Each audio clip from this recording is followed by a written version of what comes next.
But we'll wait for them to release it. Yeah, no. Once they've released theirs, then we can upload ours. Yeah. Lovely. Thank you, ma'am. All right. Hello, hi, welcome to another Tisapod. I am Joy Mpande. Welcome to it. It's not every day that we have a legend in studio, but today I'm honored, so honored to have a man of this caliber in the room. You know him as a radio presenter, a TV presenter, but more especially a businessman as well. I'm talking about none other than DJ Spoo in the building. I wish I had horns like boo boo boo boo. DJ Spoo. This is the part where we actually do maybe this is the effect, the sound effect. There we go. No, this is how you do it. Okay. Sibonga. Ooh. There we go. Tea. So, welcome to it. Cheers to it as well. Cheers, man. Thank you so much for joining us in studio. We really are honored to have you. I'll have to ask you though, did you hug a tree this morning? Not this morning. Okay, when? But I do very often. I think this past weekend. No, on my birthday, day before yesterday. Okay, yes. Yeah, I did. Even on the weekend as well. I have to start there. Actually, the big 4-0. You did go on your YouTube to reflect, or rather to. No, it's a big 4-5. Oh, wait, no, wait. Clearly, I look good, guys. Thank you. Way. Thank you. Okay, Thank so you. the message that you put on your YouTube to your older self, to the Krodman, that was the 445. Also, what I did was Yes. 5 years ago, I put up a video of me speaking to the camera like this, recording a video of my 45-year-old self. I'm speaking to him and saying, I know that in 5 years from today, you will be watching this video. So that's the video that I put up on my birthday to say, guys, on my 40th birthday 5 years ago, this is a video that I did. Yes. And I think it was beautiful to actually see my 40-year-old self speak to me.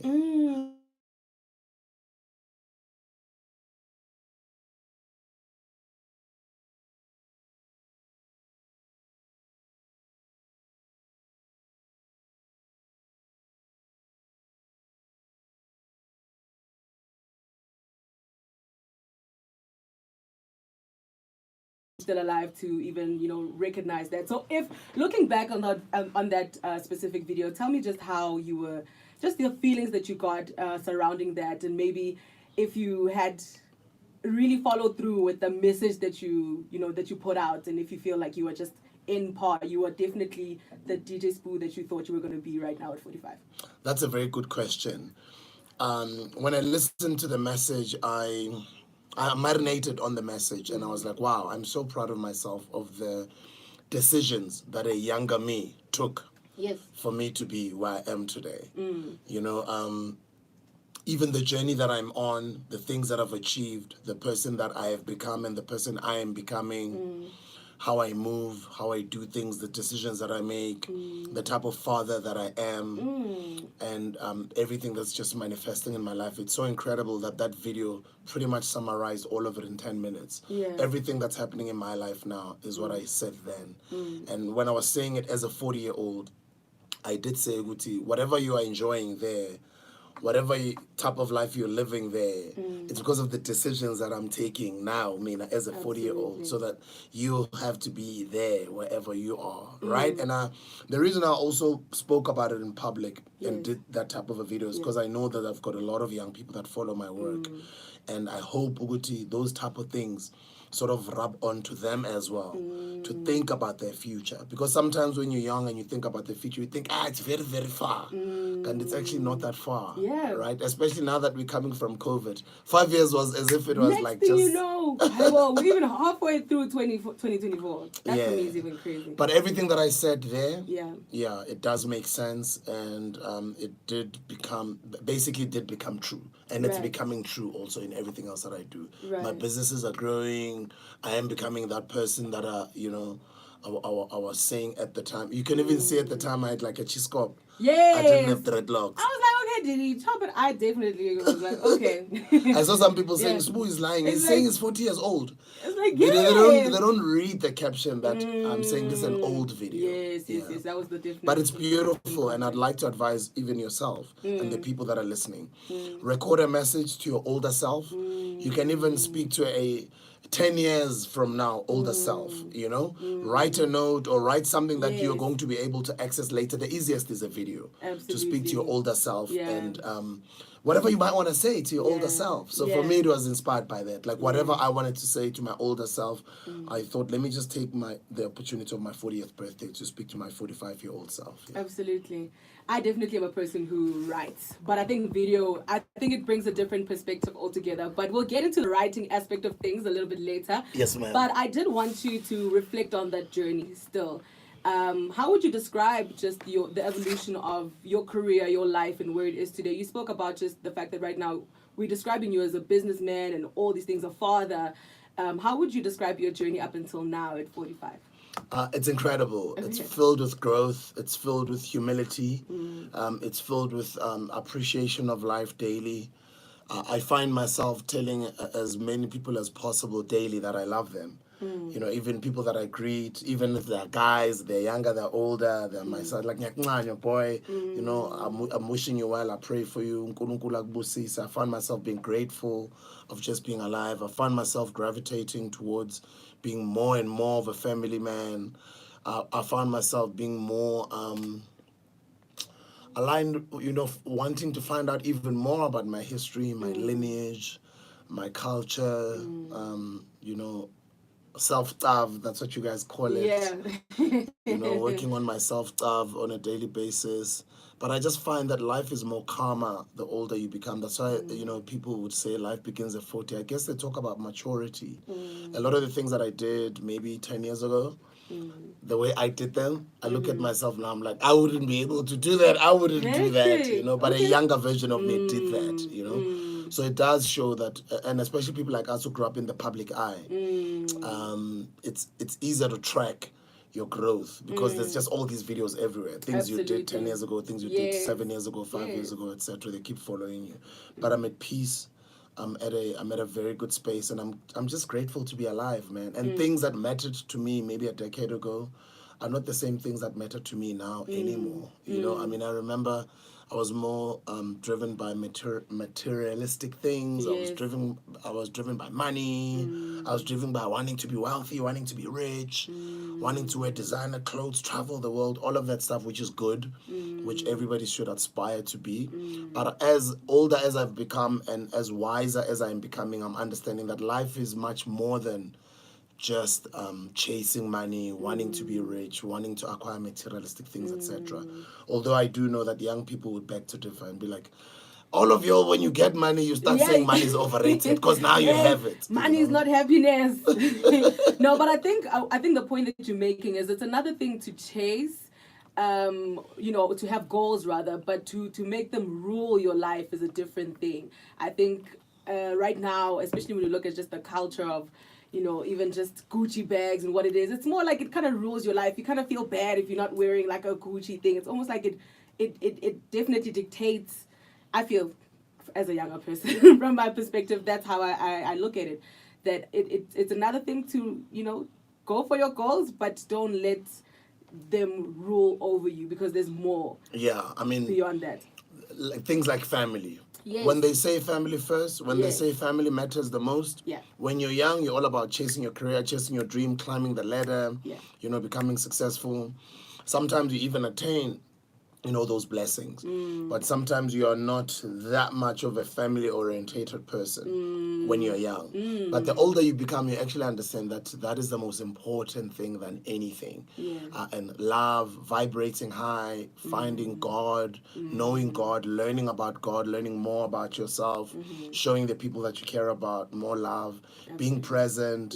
If you're a parent, being present for your children, telling the people that are around you that you care about them, being grateful for waking up every morning, the air that we breathe, and even your goals, even as far as business is concerned, your dreams are even bigger than just you wanting success for yourself and your family. You understand that it's bigger than you. Okay. You know, it's about community, society, it's about giving back, it's about leaving the world better off than you found it. Yeah. And all of that. So that all comes with wisdom. That all comes with growing up. Yeah.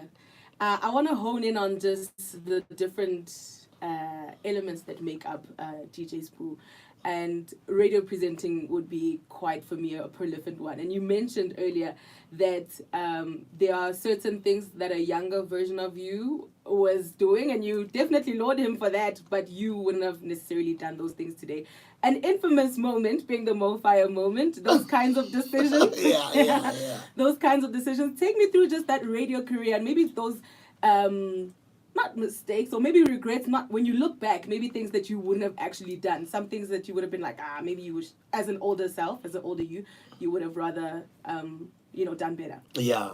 So when you're young, you're full of energy. I mean, I've heard, before I answer the question, I've heard stories of political leaders talk about a younger version of the late great Ntate Rolihlahla Nelson Mandela. Yes. May his soul rest in peace. One of the greatest men to have ever lived on this earth. But they're saying if he had encountered a younger version of himself, of him, excuse me, you would swear that this is a different man than this man that we hail as, the greatest man to have ever lived. His younger version, apparently, was more brash. He was more aggressive. Yeah. As much as he was intelligent and he was a comrade and a struggle hero, but he was more, when you're young, you're full of energy, you're full of life, and it does happen that you become like that. So I can relate to when I hear such stories about Utata. And the older Tata that we all knew was like a calm man. He was a statesman. He became our president, and he was just this man full of wisdom. And when we read his quotes or when we listen to his speeches, it was just this amazing, intelligent man that seems so different from this younger person that they tell us that he was. Yeah. It's the same thing that I'm finding with myself. Young as I still am, I'm in 45, I'm still fairly young, but I can see the growth from the broadcasting side and from the entertainment side in my career. The way I moved when I was young, I can never say I would regret having done anything. Absolutely. I'm glad that I went for my dreams. I'm glad that when I was told that I wasn't good enough, I wasn't fluent enough in English, my voice wasn't good enough, I didn't come from a Masabab scene, I didn't go to Model C schools, or I didn't look the part, I did not fit in, or whichever way I did things was not the right. I'm glad that I had to want to break the cycle and figure out on my own and find out, Tuguti, how do you become successful? How do I get my dreams to become a reality and go for them wholeheartedly without listening to anyone? I'm glad that I did all of that. But the older version of me looks at the way I did those things, the way that I moved. Remember when you're wiser because you know better, you could have still done things. You could have still achieved the same working. You could have still arrived to the same answer. Yeah. But having moved different. That's why they say older people have got the wisdom and they move smart. Yes. As opposed to working too hard, but they work smart, right? Yes. They either delegate or they either, how they move different from how a young person would move. But they would still achieve the same result, if not more or better. Yes, absolutely. So for me, that's what I've experienced in my life. So if I look, for instance, at my broadcasting career and me being fired at Metro FM for having advertised Mo Fire at the Metro FM Music Awards in 2015, my older self says I wouldn't have moved that way. I would have still not jeopardized or messed up my opportunity to be at the SABC. Remember, now that I've just come back to the SABC, but I was away for 9 years. I imagine in that 9 years, if I'd moved different, I would still be in that building. And to be in that building of such a huge media machine, I can imagine with the bright mind that I have, what other things I could have achieved even bigger and better, having to be still in that organization without having had to break the rules and do things the way I did them. Right, that's just one example. Absolutely. Another example, me being caught speeding and losing sponsorships of favorite car, whatever, this and that. You think of all of the mistakes that you did when you were young, but then a lot of the things you're like, I'm glad that I made those decisions and I learned from them, and I'm glad that I'm still alive to tell the story, and I'm still alive to look back and say I would have done it differently. But for me, it's not a sense of necessarily regret, but it's a sense of a wiser me, older me, smarter me, more mature me would have done things differently. I would have moved differently. Then, which makes me understand why older people move the way they do. And when we're young, sometimes we don't understand certain decisions that they take. One other example that I'll make you is, as I was growing my career and as a hustler that I am, I'd watch rich people and I'd be like, if I was rich, man, I'd be driving Ferraris and Porsches and Bentleys. Like, you see them in a plain Mercedes, or like Yes. even an old Mercedes, Yes, or an old yes. BMW, or just a basic car. And I'm like, having all of those millions, and they roll like this now. And I didn't understand that. But now that I'm getting older, and Unkulunkulu has been great, you know, your dreams sort of do come true with the blessings that you get.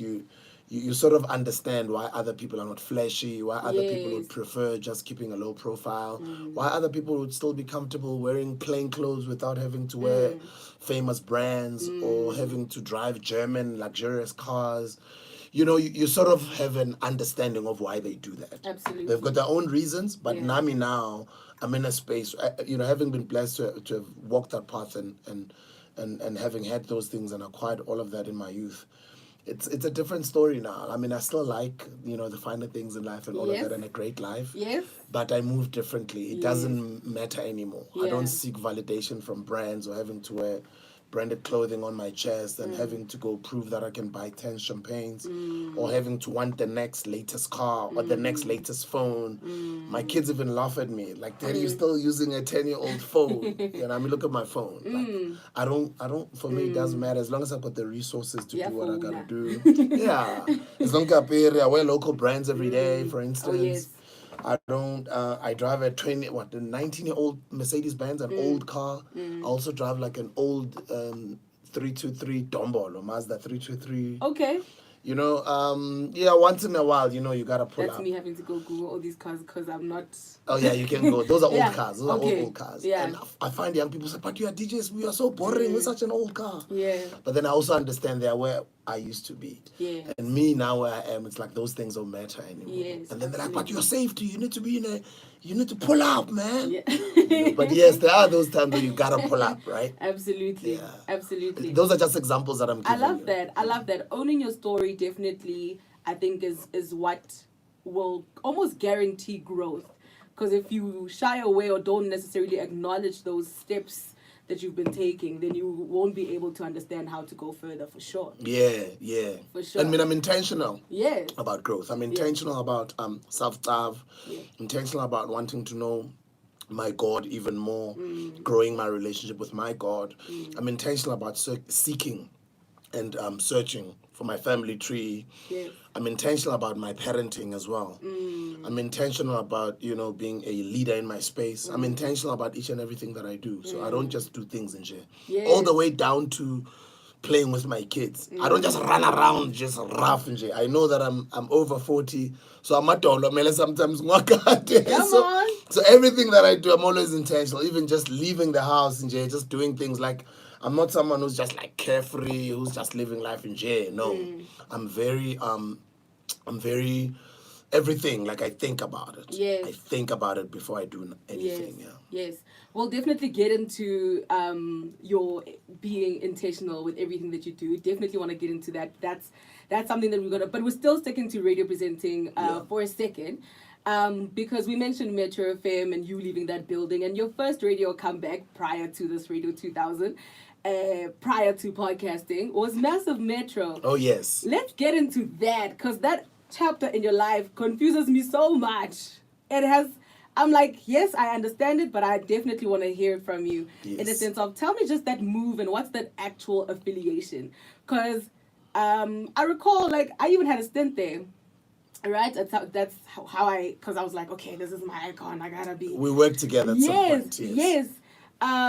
So tell me just the radio station itself and it being established and how that chapter was open exactly. It started here Yes. in this company. This company is now called Arena Holdings. Yes. At some point it was called Tiso Yes, Black Star. I recall that at Before it was Rosebank. called Before it was called Tiso Black Star, it was Times Media, and they were based in Rosebank, at a street called Birman, just right next to Virgin Active, next to the Rosebank the Firs.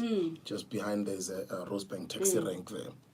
That's where this company was, and I remember speaking to a gentleman by the name of Mr. Ferdinand Mabalane, who was at the time managing some of your radio stations. I think at the time you guys owned Vuma FM, Rise FM, and I think you owned some station also in the northern part of the continent. I don't know if it's in Ghana or somewhere there. Okay. I also know that you guys were buying, or you're in the process of buying Northwest FM.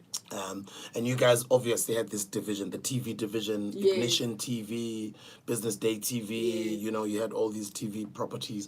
And you guys also had the newspapers. You had the Sowetan, Business Day, Yeah. you had Sunday Times, etc., Times Live, Yes. right? Times Media, Times Live, yeah, because you were Times Media. Yes, yes. So I was out of radio after having been fired at the SABC. I knew that I wasn't fired because I didn't have the talent to broadcast anymore. I still had it in me to broadcast and give a good show, but I needed a platform. So I wanted to create a platform. And as an entrepreneur that I was, I had the idea, wanted to create a platform, but I didn't have the money.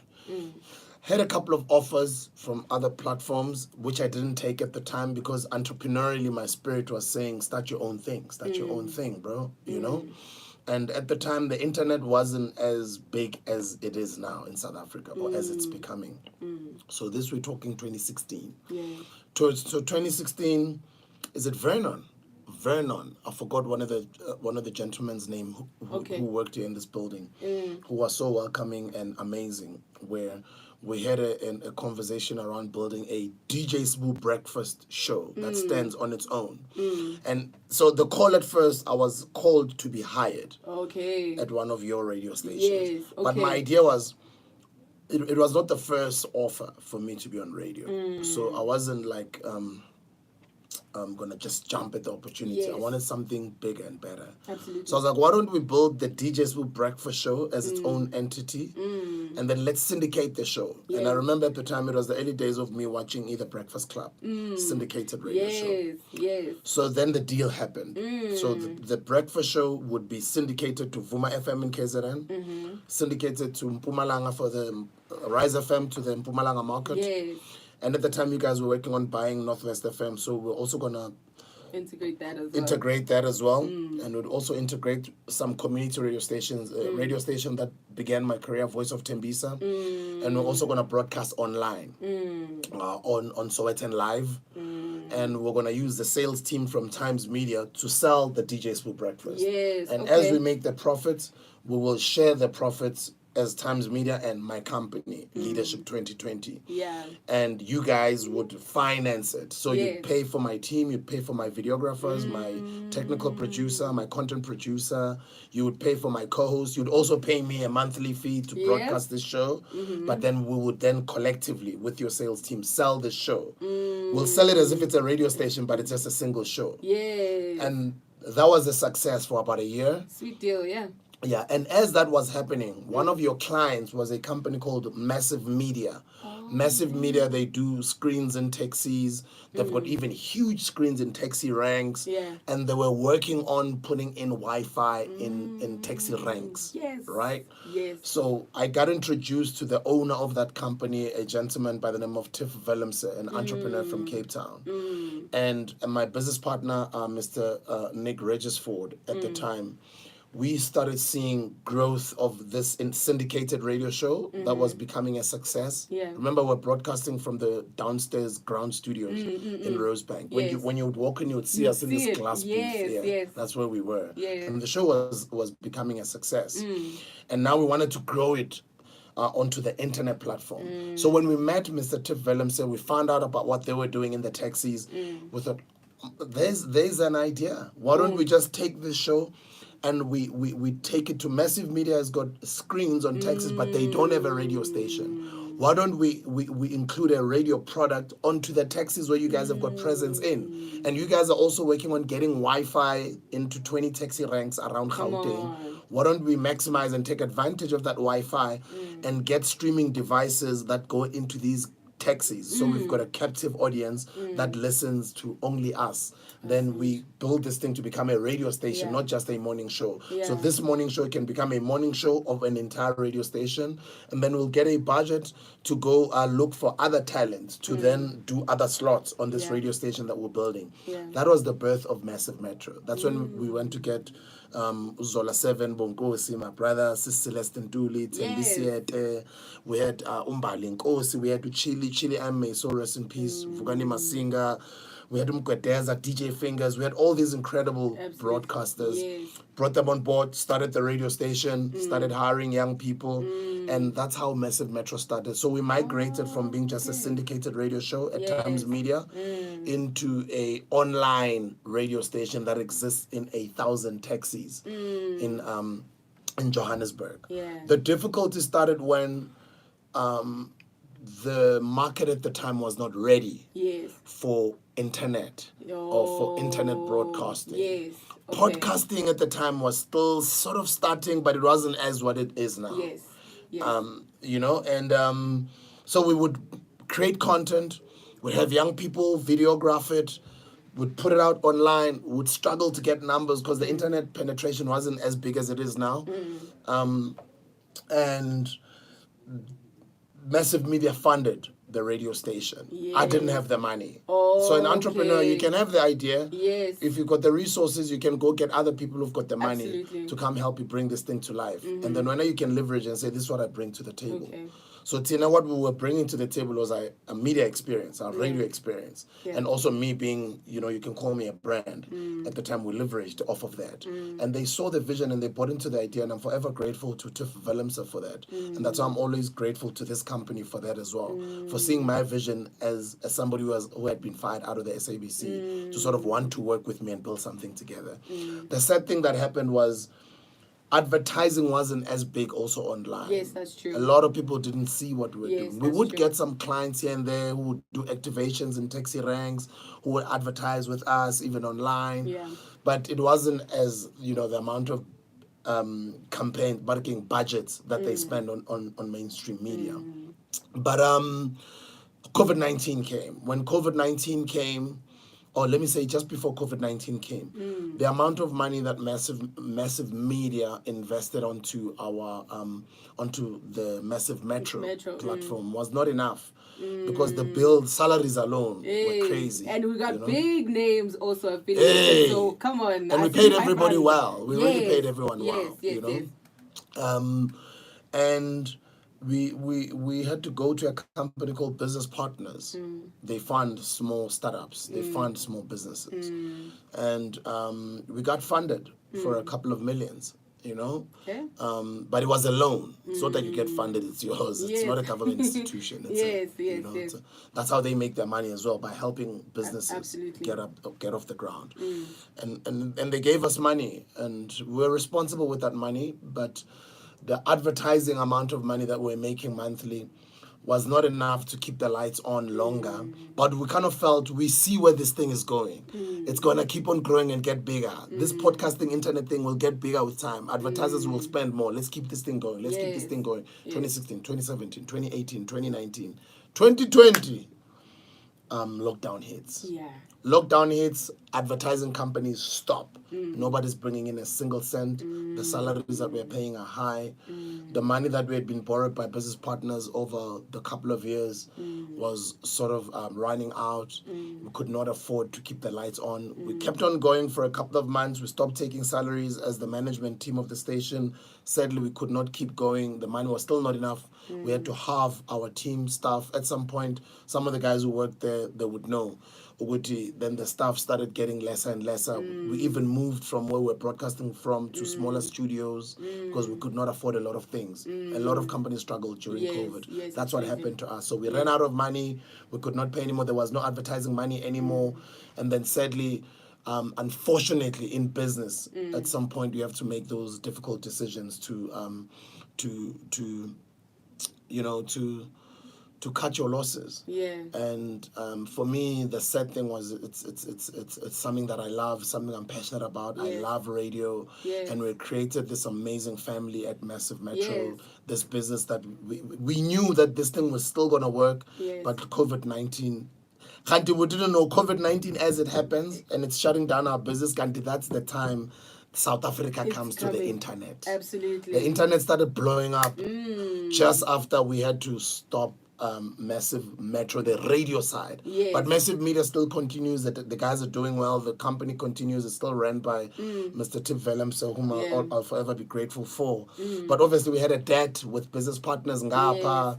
And then Ngapa, you obviously can't continue. Also can't pay your employees anymore. And Nami, as a businessman, I had a... you can call it a failed project, Okay.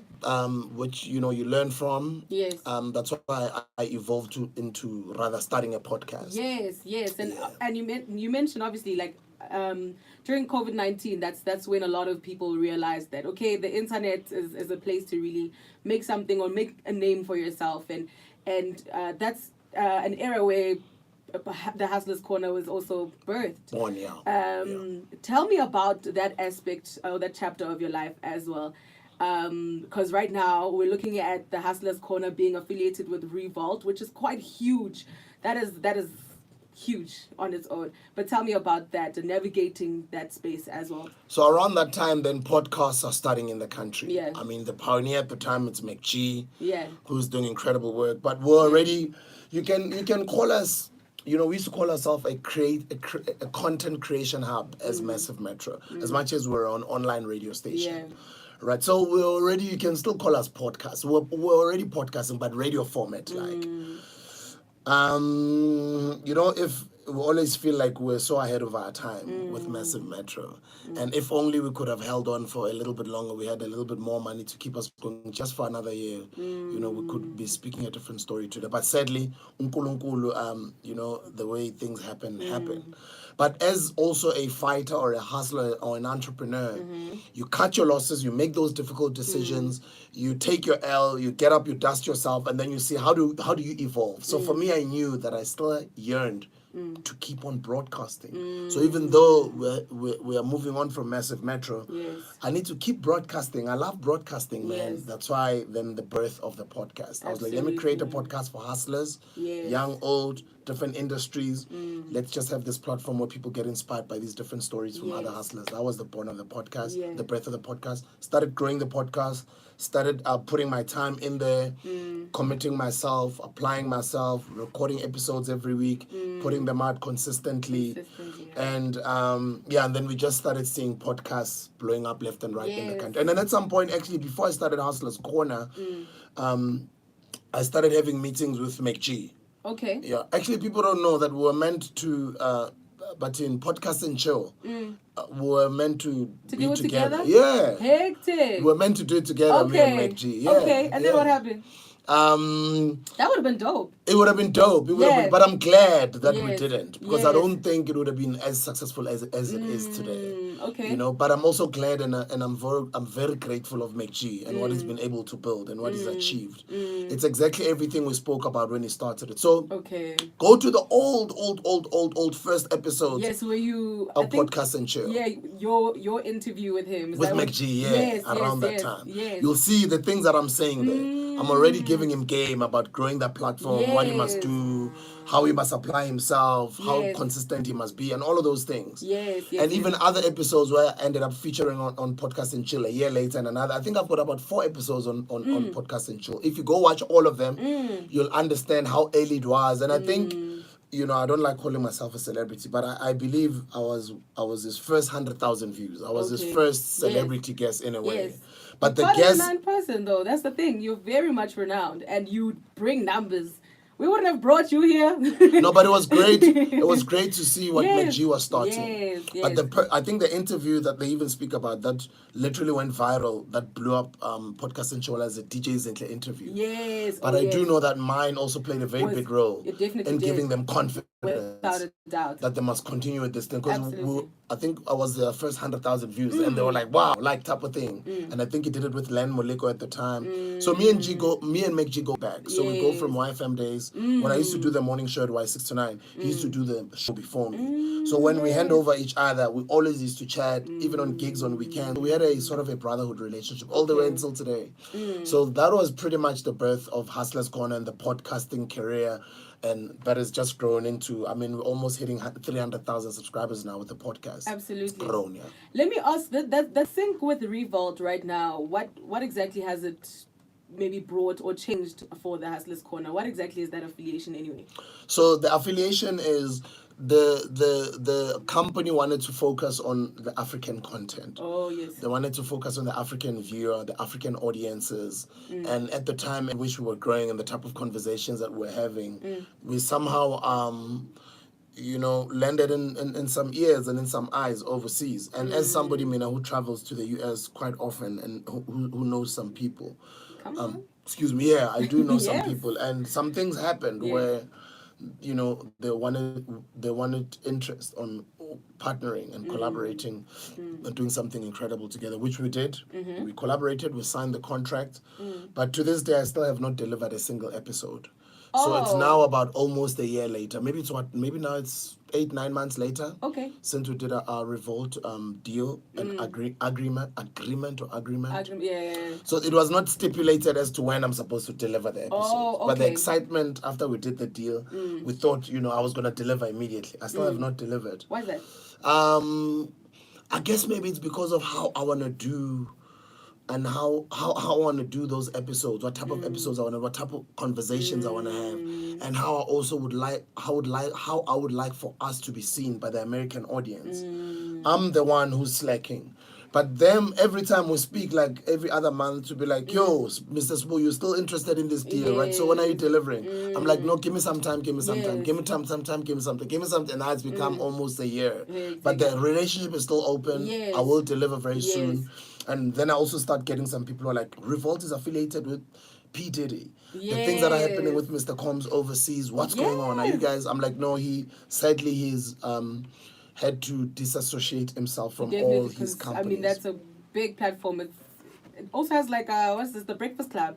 That's still Revolt, isn't it? Yeah. So the Breakfast Yeah. Club does not fall under Revolt. It falls Okay. under a company called iHeartRadio. Oh, okay. But it was broadcasted also on On- Revolt. oh, Just okay. like Drink Champs, Yes. just like the Oh, Joe Budden yes, podcast. yes. And now some of them, they've gone on to be Okay. on their own, but Yeah. they pretty much built themselves on the Revolt platform. Yeah. Yeah. I'm So now pretty- it's the same thing. But when I do start delivering, Yeah. I'm going to make sure that I make all of you all proud. Yeah. Have you met P. Diddy, by the way, since we dropped the name? No, I haven't. No, I Okay. haven't. I think over the years, a lot of us, we've all looked up to him as an incredible businessman. He's been a very big part or a big figure in the hip hop space over the years. I mean, about Diddy, about Russell Simmons, about Jay-Z, and them showed us and gave us game that we can use our artistry as a form of branding ourselves and forming business for ourselves and Yes. creating employment. Yes. And becoming company owners, etc. Especially a person like Jay-Z who also shares the wisdom on his songs. Those are people we've been looking up to all these years. So when an opportunity came to partner with Revolt, very excited. I still am even now. And I'm glad that slowly there is that bridge that is starting to happen between the American or African American brothers and sisters in the diaspora with us here at home. You can see it online, you can see it on podcasts, you can see these little collaborations that are happening, but you can also start seeing that they're starting to see Africa in a different light, because all along they were blocked from the world. Yes. And they were made to believe that here there's just kids running around with flies on their Yes. faces, there's Shout out to lions the coming. internet. But now they can see Guti, we are as dope as they are. They can Yes. see our highways, they can see how we are, the types of lives that we're seeing, that we're living. They can see that actually we are pretty much almost on par as they are. Absolutely. But yeah, I still want to take advantage of that relationship. But I would also understand if maybe they want to end the contract because I still have not delivered. But those Okay. things happen in life. Life happens sometimes. Yeah. I mean, you do have a busy schedule. Fast forwarding to your radio comeback now, being back into the big media building, which you spoke about earlier with Radio 2000. For signing that contract, I mean, people were like, you're a sellout and all of that. How long did it take you to even make that decision? Let me sign, I'm in, post it. I made the decision before they even called me, and I knew Okay. that they were going to call me out. Oh, okay. Tell me about that. I just did not know that it'll be Radio 2000. Oh, but I knew okay. that at some point, there's certain people that don't come around in this lifetime. Okay, I don't want to sound arrogant. Okay. It comes from the most humblest place. Yes, I yes, know yes. that I'm one of those beings and one of those voices and one of those individuals that do matter to especially young South Africans. And I do know that a voice like mine, you remember earlier on I told you about as you start getting older, you start understanding that it's bigger than just you. It's bigger than just materialistic things. It's bigger than just money, right? The bigger picture says the public broadcaster is public broadcaster. That's what it is. It's the public broadcaster. Yes. It's for umphakathi. Yeah, yeah. So voices like mine are needed in those types of platforms. Absolutely. Why are they needed? Because I'm somebody who pushes positivity. I'm somebody who's lived positivity. I'm somebody who inspires young people. I write books. I'm somebody who, when a lot of young people look at me, the first thing that comes to mind is inspiration, right? So people like that, you need them speaking to society. You need them speaking to young people. You need them on mainstream platforms. So I knew, with that being said, but also with my capabilities and my rough around the edges, raw, gassy talent, I've always known that at some point I'm gonna end up back on mainstream media. Okay. But I didn't know when the opportunity comes whether I would say yes to it. Okay. And I also didn't know when the opportunity comes, will it come from the TV side or the radio side? And if it does come from the radio side, I didn't know what station it would be. Yes. In my mind, I thought either Ukhozi or Metro FM. Okay. That's what I thought. Okay. But in my mind, I also challenged myself. I was like, what if Morning Live calls and it wants you to become this political figure who broadcasts like serious type of presentation? Yeah. Or what if you get called by SAFM where it's talk radio? Can you do talk radio? I can do anything. I Yes. can evolve and become anything. Yeah. I always challenge myself to become better. Lovely. Right? But I've always known that that call would come. So much so that when it came from the same person who had fired me. Hectic. Who was Mr. it? Tony Soglo. Come on. Shout out to Tony. When he called me, we both laughed. Okay. And the first thing I said to him, I was like, what took you so long, bro? And he laughed. And it was already a yes, but it was a matter of, let's have a conversation around the commercials. Does it make sense commercially? Yes. Does it, and not necessarily that it's about money. The money is not even nowhere near to what people would expect. I'm probably getting paid. People of my caliber overseas, they get multi-million rands or dollars of broadcasting contracts. Not in South Africa. And not especially now with the SABC. SABC is not making money, but it's a public broadcaster. So I'm back there to give back. I'm back there to serve the organization. I'm back there to be a voice that speaks to young people daily. I'm also back there to also grow my brand. I love being on radio. I'm back there to practice my passion of broadcasting. I love radio. It's all I know. It's all what I've ever done. And every other thing or other success that I've gotten, it's because of radio. I come from community radio, campus radio, regional radio, ALS radio. You can name it. Like I climbed up the ladder in the radio industry that I've worked for almost 10 radio stations. Built my own radio station, had my mistakes, I learned, fell down, dusted myself off, and I currently hold world record for the longest music radio show in the world. So I've paid my dues in the radio space. So I know radio inside out. It's what I do. It's my life. So I can never say no to an opportunity like that. And also, when I took up that opportunity, I also got a lot of my younger followers being mad at me because they say, well, now you've been preaching ownership and entrepreneurship all along, but all of a sudden there you are, there you go take up a job at the SABC. But then when they look at the job, they're looking at a job like a 9 to 5. Yes. A radio job is, what time is it now? It's 10 in the morning. Like I'm from my radio show. People are only starting now, 7. I'm done for the day. Come on. I've been up since 3 in the morning. Yes, At 9, yes. I'm already done. So it's not a job a typical job that an ordinary person who works hard as a South African would think it is. Where you wake up in the morning, the same time that I wake up at, you go Kibeli transport, you Kibela another transport to get to work at 8 or at 7, to start working at 9, to Chaisa at 5, to still go back to that. It's not that type of a job. It's a job that also something that I've done all of my life, and I can do it with my eyes closed, but I'm always humble enough to want to learn and become better at it. And it's also not something that takes up my whole day. Yes. And I'm also an independent contractor. And even if maybe, let's say I'm an employee or you'd like to call me that, I'm proud of being that because I'm also humble enough to serve other people's organizations. Because I've got people who work in my organizations. Yes. So I can also be a good, if you want to call me an employee, I can also be a good employee. Come on. But still be a leader in me being employed and still deliver a good job in what I do. Yeah. Right? And that's why I took up the opportunity. Yeah. Tell me, wait, let's go back to that phone call. When he said, okay, I want you to come back, what was the thought process for him? Did he tell you why he wanted you to come back? Was there like a demand? What was the conversation behind that? When he asked me to come back, I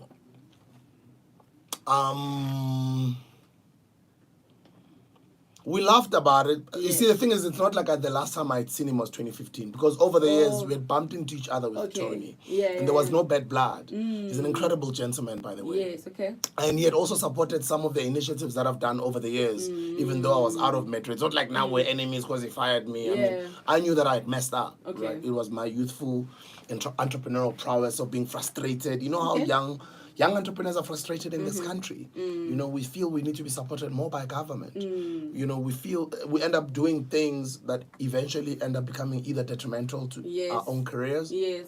or our reputation. But it's because of that youthful frustration. And sort of, so we sort of understood that. Nami, I also understood from my side, it wasn't personal. That's why Okay. even when I left, I never left bad blood. I even share about these types of teachings with my younger audiences to say, "Uskanyela sidiba." Okay. You know, don't burn bridges. Yes. You must always leave room for a relationship that one day you might just want to come back in that Okay. environment, or you never know what people are going to be in the future. Like, Yeah. don't burn your bridges. Yeah. And that was the case with me and Tony. So there had been a conversation before, like, if you were, would you be Okay. interested type of Okay. thing, right? Yeah. Okay. And Nami, I'd done multiple videos on my YouTube also to say, I miss the SABC, I miss Yes, mainstream media. yes, If yes. I were to be called back, Yes, you there know, were like I'd hints already, there. yeah, there were hints here and there. I was already telling them, good day guys, I'm now ready. I'm ready, It's yeah. now 10 years, Mundu yakuka, come on, type of thing, you know, and I miss radio. Okay. It's what I love and it's what I know with all of my life. You mentioned that this radio comeback is more of you giving back. What do you mean by that? I mean, you're definitely getting paid. Yeah, yeah. And there's the conversation around, you know, radio salaries right now. And obviously we mentioned that, yes, the public broadcaster it's not necessarily making like a lot of money like that. But you're not getting a 2.8. But let me tell you, know, how do I put it? Most, even the big broadcasters on radio globally, most of us, we don't make our money by the salary that we get from the employer or the owner of the radio Okay. station. The most monies come from the opportunities that are brought by us being on air. Yes. I don't know if you know I what I get mean. you. I get you. So, somebody who's got a mindset that looks at the check and the salary as it is. What you say it is, because you see it that way, and that's fine. Yeah. But me, I don't see it that way. I know that just by being on air, I'm immediately getting emails of, hey, come and speak at my seminar. Yes, Come yes. and DJ at my gig. Come Yes. and, come and, come and. And in a month, how many of those bookings do I get? So it's easy for you to look at it as, yes, the salary still has to be good because you're Yes. getting paid for that service. But because it's your voice out there, do you know how much is a 30-second ad on those platforms? It's expensive. But your voice is there for 3 hours. Come on. So as much as you're promoting all these brands and you're creating a radio show and you're empowering the audience and you're advertising these brands and you're doing live reads and, you know, pushing your customers, but you're also benefiting indirectly. Absolutely. Because people are hearing your voice every You're day. affiliated with a big brand. Yes, Yeah. and you are speaking to millions of people, the whole Yeah. country, and it hits Yeah. different. It's mainstream media. Yeah. And the opportunities that come are different. Like, I've been hardly there for 2 months. Like, already things that I'm up to because I've been on air and I'm back on mainstream are like way bigger than the check that I could have said, no, if you're not paying me this, I'm Yeah. not taking this opportunity. Yeah, So I yeah. could have said no to those opportunities that come by me being on air. I don't know if you understand, if I'm making any No, I sense. definitely hear you. Yeah, so Mina, that's how I looked at it. But yes, even the check that comes from the station, yes, it's not 2.8. It's not 2.8. I mean, come on, after all, come on. after all, I'm DJ Smooth. Can you imagine? I've worked hard. Come on, I've worked hard. Man. Okay. I don't want to get into that bank balance. I don't know if I can name the zeros. No, Okay, let it I go. don't. It's not crazy money, but Okay. But you see, they say emhlabeni, we are now what you're content with. Yes, and yes, we are. I always also say to people, it is what you make it to be. Yes. If you just want to be a DJ who just gets that check and you rely on it from the station, you don't want to do any outside opportunities. That's also Yeah. you. There's also jokes like that. But make the most of the opportunity. But I mean, I'm one of those people that I'm an entrepreneur. So just by being on air, yeah. you know, the byproduct or the opportunities that come by being on air, geez, man, it's hardly 2 months. I can imagine after Yes. I'd been there for 2 years, Yes. how much more money I could have made outside Yes. of the SABC or outside of Radio 2000. So you know what I mean? we know obviously the SABC has the radio park and then there's a TV park. And you've mentioned or suggested that you might be doing a TV comeback at some point. Is it in that building? I am. That's what I mean. You see, this is what I mean when I say once you're back on mainstream on the radio, those types of opportunities start bringing themselves too. So if you're somebody, or let me put it this way with no disrespect to anyone, if you're an idiot, you would get a radio call from the SABC, even though you're an entrepreneur. You would get a call from the SABC offering you a mainstream morning show to speak to the whole country daily. Something you're already doing every day for free anyway on TikTok and on your podcast. You're already doing this thing, but we are saying come do it for 3 hours a day from Monday to Friday for us on this platform. Yeah. You would say no to it if you're an idiot. But who says no to such an opportunity? Absolutely. An opportunity to impact lives, an opportunity to speak to 2 million people daily, to make people laugh, to inform people, to educate people, to reach out to South Africans. And automatically also your brand grows and it brings in other opportunities. Remember, I'm a media person, I'm a personality. Yeah. Also when you're when you're no longer on mainstream media, your brand on its own sort of declines as well. You don't get as many gigs as well, you don't get as many opportunities, etc. So TV is in the works.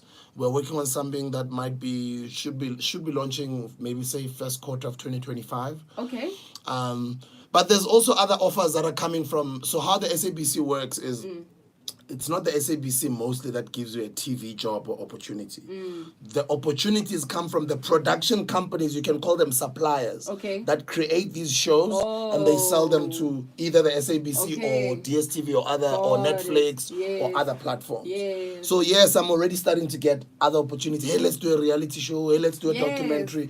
Hey, I think you can present this TV show well. You know what I mean? Like I'm starting to get those calls, those emails. Hardly 2 months of being on that Radio 2000 microphone. Absolutely. So I'm still an entrepreneur in my mindset, as much as the public broadcast says about giving back. I knew that would happen. I knew by being on mainstream media, other opportunities come automatically because that's what has happened in my life. And I also knew that I wanted to own my story and fix that part of the story because it wouldn't have been great for South Africans, even in future generations, always talk about the success of Mo Fire without the SABC. He was fired there. Hey, he still succeeded anyway. For me, I'm not driven by ego. And it's not I, me. Yes. There's never an I in team. It's incredible, amazing people behind this brand that I work with who are making this brand to become what it's becoming. But I don't also want a narrative forever, even after I've passed on from this earth.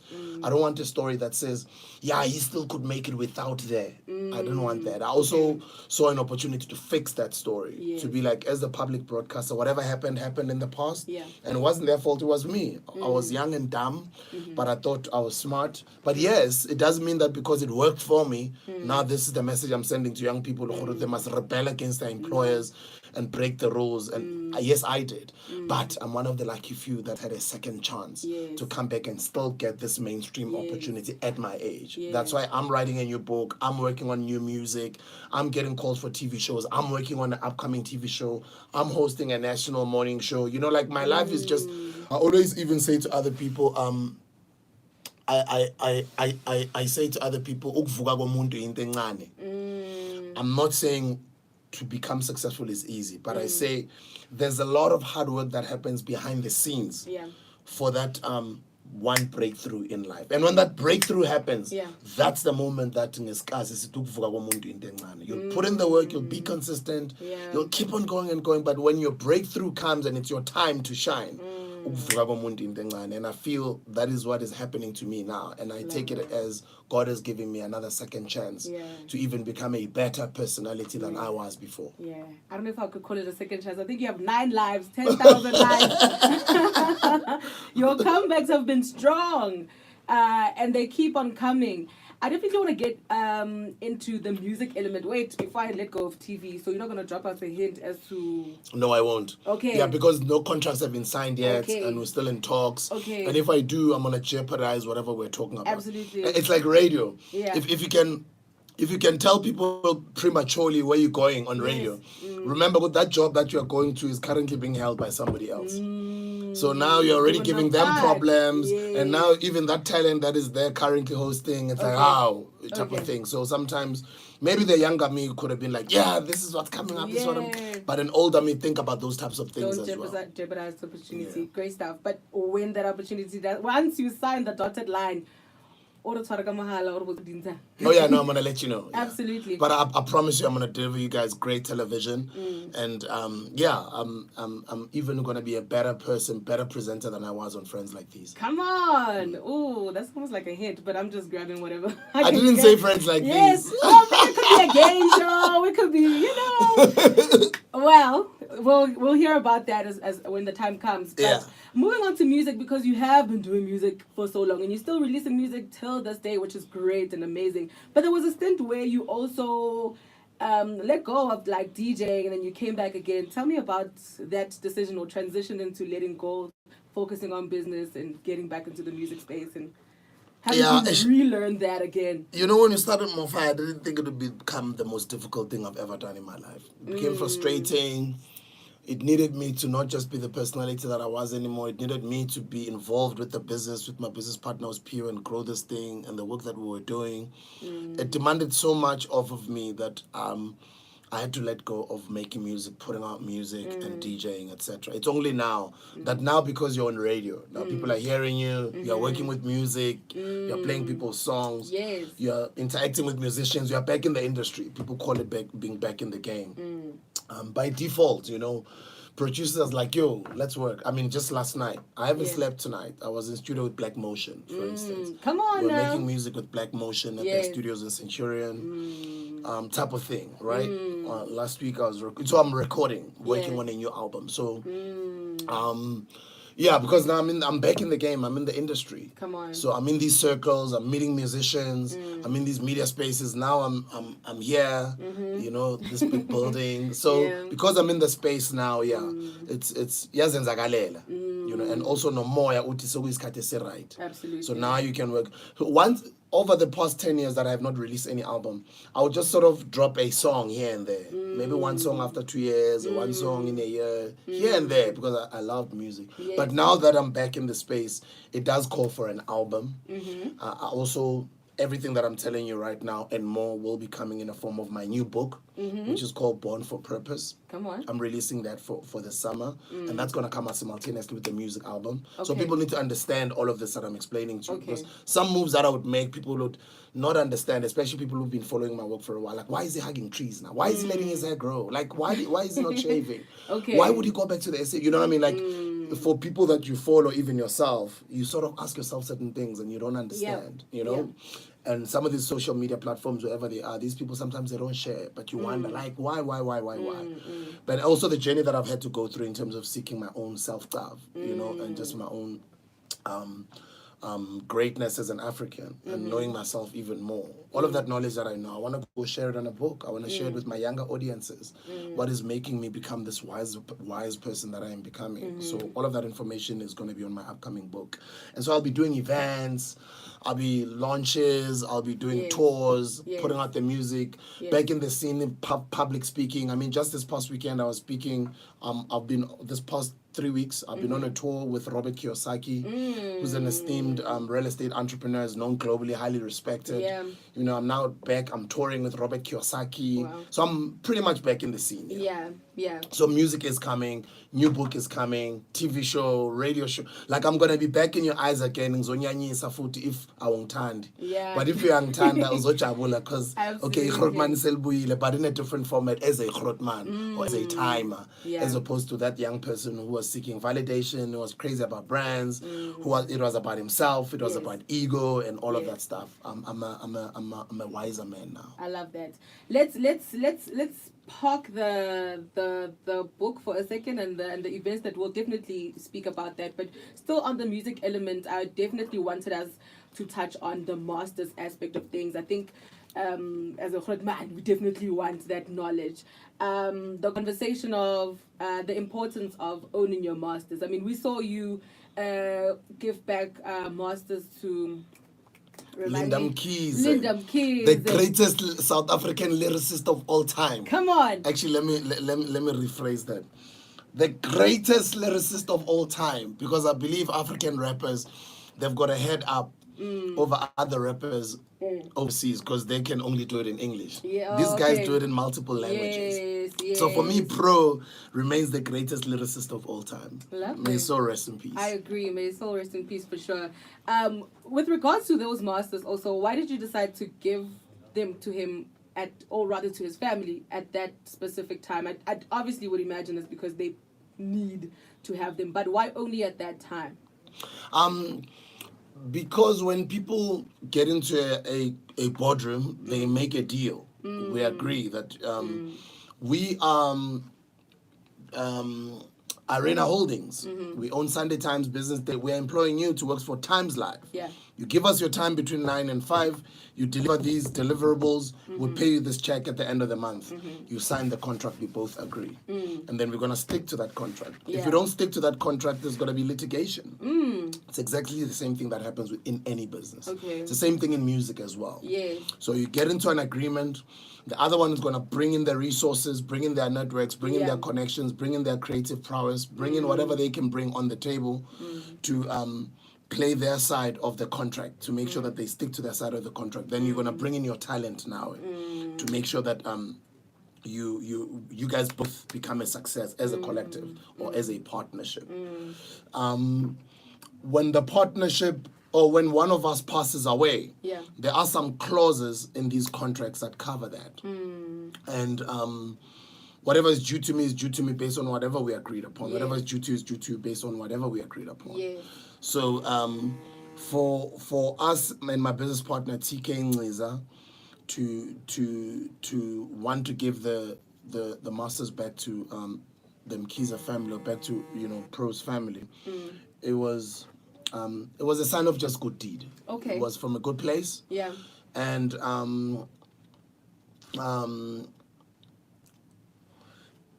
we at some point I'm also gonna die. TK is also gonna die. Okay. It's Pro's kids right now. Yeah. It's my children right now. Yeah. TK's kids are growing up now. Yeah. So all of us, this generation, are gonna pass on. Yeah. Whatever we signed, Yeah. because it's in the music and it's in perpetuity. Whether we like it or not, binds our children Yes. together. Yes. So these are the people who are going to leave with the decisions and the contracts that Yes. we've agreed upon and we've Yes. signed. So those decisions are inspired by those types of things, and also it does not mean that if I don't give you the masters, I'm a bad guy.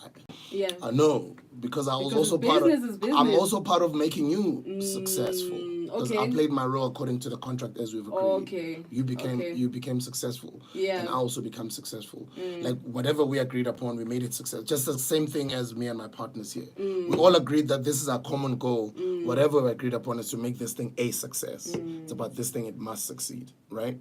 And in those contracts that we signed, there's also some clauses that talk about our death. What happens if any one of the partners passes on? Okay. Is the family allowed to immediately sell partners to other outside potential shareholders or people who want to come and acquire this business? No. Our agreement says, any one of us in this room gets the first opportunity to buy first. And if any one of us is not interested or doesn't buy first from me, only then maybe the family cannot. You know what I mean? Those types of agreement get made when people are still alive. It's the same thing in the music industry. So when I encourage people to get legal people in the room to sign their contracts, that's what happens. Because sometimes in the music industry, especially in entertainment music industry, people get excited. They don't even sign contracts. Yes. And they get it done. And sadly, the fans outside who love soccer, Suzuki Pirates, Suzuki Kaizer Chiefs, Sir Ivan Khoza, Dr. Irvin Khoza, but we actually don't know the contracts that the team has signed with the players. We don't know, we're not privy to the contracts that the record company and the artist have signed together. We don't know the deals that Bonang signed with her agent. We don't know the deals that Sibusiso signed with his business partners at Mofaya. Now, if Sibusiso starts coming out on camera now and starts saying, Mofaya bayangihlanyela, guys, this company 1, 2, 3, 4, it's automatically my fans are going to side with me. And those are two of my business partners. But they don't know, they're not privy to what we signed on the paper. Absolutely. I think this is also a little nugget we can throw out there for a lot of young people. A lot of people right now, a lot of young people are moving towards wanting to be TikTokers, musicians, or whatever. Maybe somebody out there should also look into being an entertainment lawyer and infiltrating those spaces to educate, upcoming musicians and Good musicians point. as Very well. good point. And if you're out there, we don't know about you, go online, educate, period. How's your relationship with TK Niza right now? I'm so proud of him. Okay. I'm proud of him that we met as young boys from Ekurhuleni. You know, we wanted to become successful. We wanted to be great. We wanted to leave a mark, in the world. Wanted to make a difference in this country. And just to see his political career rise and rise and rise and see where he is right now as the second citizen of Gauteng inspires me. He's always been a person who cares about people. He's always been somebody who's very good in mobilizing. He's always been very good with people. Is very sharp, is streetwise, he's smart. And just to see where his career in politics is, I'm just always proud of him. Although, we don't work together anymore. Yeah. I'll always have respect for him, and there will always be that brotherhood forever. Because whether I like it or not, we are joined by the hip forever. As I did say, we made history together. So you can never disassociate yourself from somebody that you made history from. But luckily from our side, we're still in good terms. We get along well. Okay. Although we don't